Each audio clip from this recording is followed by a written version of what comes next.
This is Sandy Tankis on behalf of TOS50.com, and I'm here again with Barbara Kessler and Rosemary Byrne. Hi. Hi, how are you?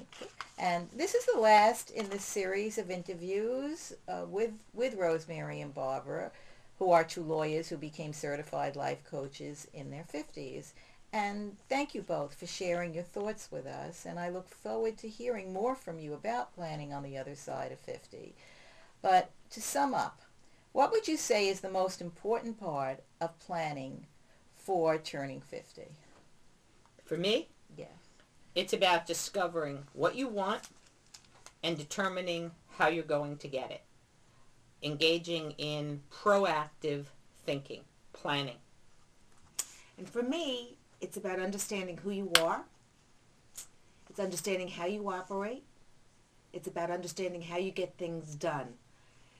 It's answering and thinking about those questions that we always seem to ignore in our rush to get things done. Well, that sounds very easy. It's easy to say something like that, but I don't think it's so easy to do. Cindy, you're right. It's not easy to do, but it's important to do.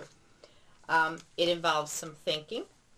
It involves some self-honesty, some self-assessment, and some exploration.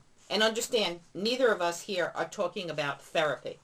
What we're really talking about is asking yourself or using your website or a coach or a very good friend to ask you hard questions. For instance, I typically explore with clients questions like, what will you regret not having done?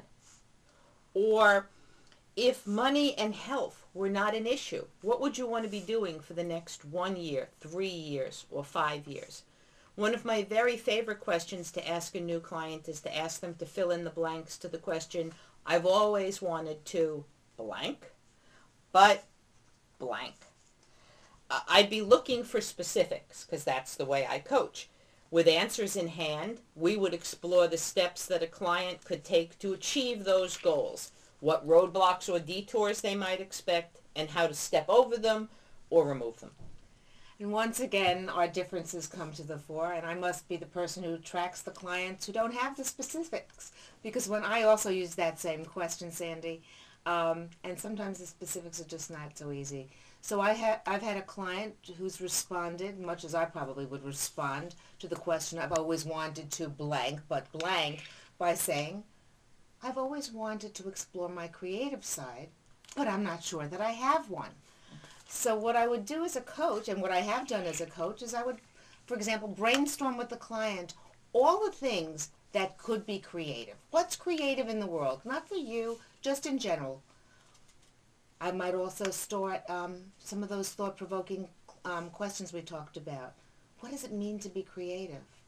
What are the elements? How do you feel when you're being creative? How will you know when you get there? Those kinds of very important questions start the process rolling. And once you have a client thinking about those things, you hone in and you drill down. Well, can you tell us what you'll be doing on the TOS50.com website to help visitors who come to the site? Barbara and I think of ourselves as the Next Steps team. We are going to help you with your dreams and plans, be your dreams and plans partner, if you will. Our styles and perspectives, as you've seen from this series of videos, are different, but we're a very valuable, powerful, and effective duo. So we're planning on an ongoing blog, Ask the Next Step Team, in which we would answer questions of interest from visitors to your site. We expect that the answers would be prepared by one of us, with the other of us chiming in. You can count on that one. Yes, with her 2 cents. We have a unique way of looking at the same questions from various sides. Each of us will provide a different perspective, idea, or style, which we know will be helpful in planning for the other side of 50. Sandy, we also plan questions and strategies from the Next Steps team. So we'll answer questions and we'll also ask some. The column will have self-exploration questions. It will provide information, research, blogs, websites, articles, things like that, that will help visitors to clarify themselves some of the things they need for their life plan as they prepare to have a wonderful journey on the other side of 50. And really, like those viewing your website, Barbara and I would hope to continue to grow on the other side of 50 as we work on the site, to develop other ways to help ourselves and others create the best lives we can imagine for our after 50 life. Our future could include providing access to individual and group coaching. It could include webinars. It could include seminars. It could include conferences. We don't know.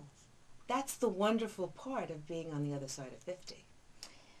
Well, that concludes our series of interviews with Barbara Kessler and Rosemary Byrne, 2 certified personal coaches specializing in planning for the lives we want to lead on the other side of 50. We look forward to reading more of their thoughts, suggestions, and strategies on our website. I want to thank both of you for your time and effort, and it's been a pleasure to speak to you. Thank you, too. Sandy, thank you so much.